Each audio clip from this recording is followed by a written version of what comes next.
మన మీదకి ఉంచి మనకి తోడుగా ఉన్నట్లుగా మనం చూస్తూ ఉన్న వాక్యాన్ని అలా చదువుకుంటూ వెళితే చాలా విలువైనటువంటి మాటలు అక్కడ రాయబడి ఉన్నాయి.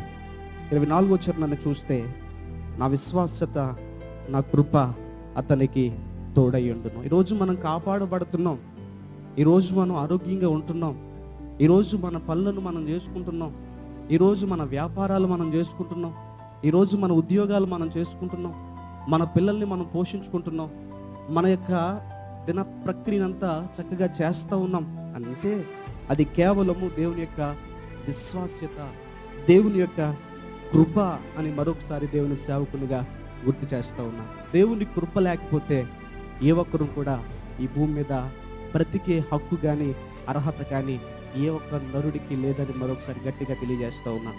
దేవుని కృప, దేవుని విశ్వాస్యత నీ మీద ఉంది కనుక ఈరోజు ఈ చక్కని ఆరాధనలో, ఈ చక్కని